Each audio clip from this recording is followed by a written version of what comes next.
Okay, hello everybody. Welcome to Korean Atlanta Mentorship. And in this video, we're going to talk about the importance of skin in the game. So I don't know about you, but I've been disappointed by so many people throughout my life.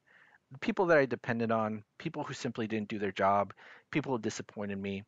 And one of the things I've come to figure out is that most human beings, and I'm probably including this as well, simply won't do their job unless they have some skin in the game. So, skin in the game is essentially the ultimate deterrent to bad behavior, right? And then when it comes to business, um, skin in the game is essentially just making sure that people pay up front a sizable amount. Now, what's a sizable amount? I don't know. It might depend on you. It could be $2,000. It could be $20,000. It could even be $100,000, right? But in general, skin in the game is what makes people good clients. So I don't know if you ever heard the complaints about how, people are landlords and they're sick and tired of it because their tenants don't pay on time and they don't treat the house well. Why don't they treat the house well? Because they don't have skin in the game. Or maybe as a teacher, and I was a former teacher a long time ago, you have students who just don't do anything.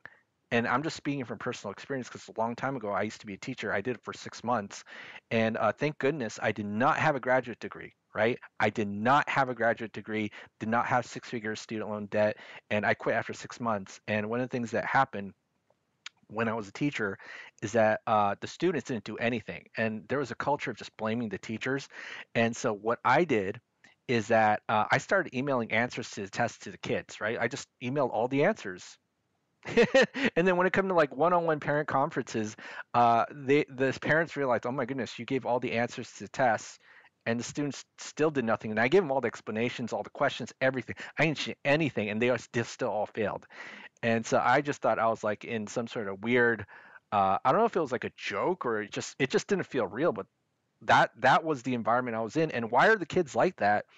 Is because there's no skin in the game, right? There's no skin in the game for them because if they fail, who are they going to blame? The teacher. Now, once upon a time, a long time ago, um, we had a culture where if the student didn't do the work, we'd actually blame the student. But the culture has changed. And now, if the student does nothing, who do we blame? The teachers. That's why I got out of there after like 6 months. Like, I'm out of here. But back to my point. The reason why people don't do what they're supposed to do is simply because they just don't have skin in the game. And so, just my personal philosophy is that, skin in the game in 99% of like business is just making sure that your clients pay up front, right? A sizable amount. Now, it doesn't have to be like a huge amount, and a sizable could be subjective, right? It could be 1 grand or 2 grand, maybe 20 grand. And maybe there's going to get to a point where, and I said this before, I might just require 20 grand for you to join the group, right? And the other thing too is say no to free and discounts. Okay, why no to free stuff and discounts?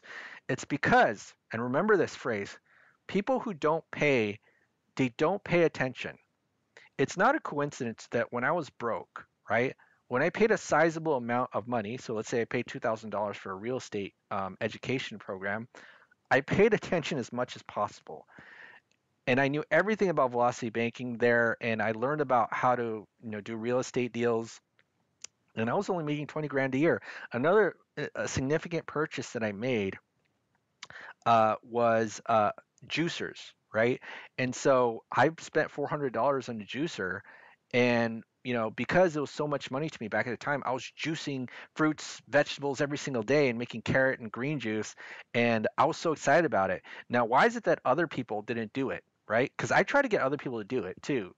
And the reason why other people didn't do it is because they just weren't willing to pay, right? It's like a gym buddy. I want the person to go with the gym, but if they're not going to pay for the gym membership, they ain't going to go. If I pay for their gym membership, they're definitely not going to go. In fact, I think I gave juicers to other people, when I got started making more money. And you know what happened? They probably never used it. In fact, I kind of know deep down inside they never used it, but I never checked because I don't want to be heartbroken, right? The fact that I gave them a free juicer that's $400, I don't know if they used it or not, but it's just life, right? Because remember, people who don't pay, they don't pay attention, right? And one other little tidbit that's just kind of related to this is that people who are educated and experienced buyers are the best buyers that you'll get. So if you're running some sort of a coaching program, kind of like this, we don't do like one-on-one, but we kind of do group coaching, and we actually, I don't know if it's group coaching, but we do provide a study environment. We'll say that. Um, People who have tried other people's programs are probably the best candidates for your service, for your business, right? I mean, think about it from like someone who buys shoes. A person who has 50 pairs of shoes is more likely to buy more shoes than someone who's never bought it at all, right?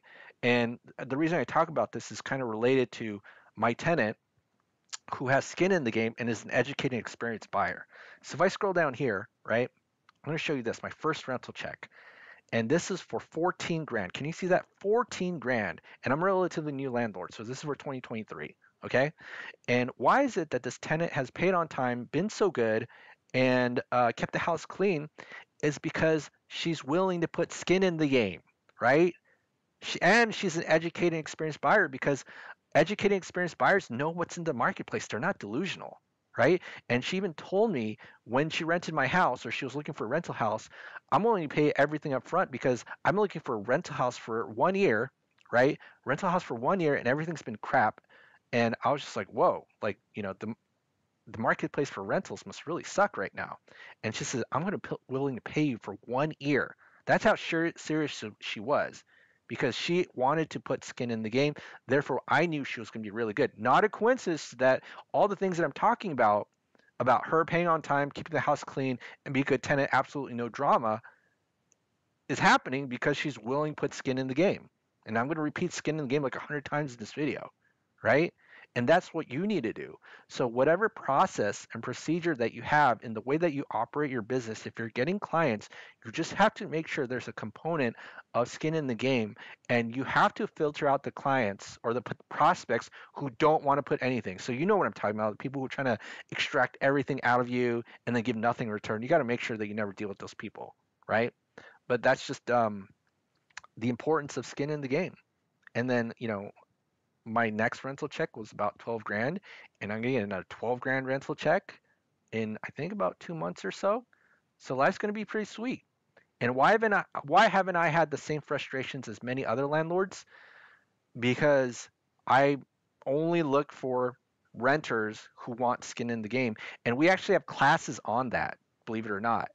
Not taught by me, but taught by an expert who's the ultimate master of making sure that tenants have skin in the game. And I'm not going to talk about that here, but hey, we have classes on that. So if you're interested in joining a group and learning about that and learning about either financial literacy and real estate investing, go ahead and click the Google form link below. And then we talk about that and get a one-on-one Zoom call. Now, here's the thing. I'm going to be upfront. I only want you in our group if you're going to put some skin in the game. Because if you don't put some skin in the game, that's a no bueno student, right? All right. So it's Korean Atlanta mentorship. What do you think? Do you think what I say makes sense? If not, let me know in the comments below. Have a great day, and we will speak soon.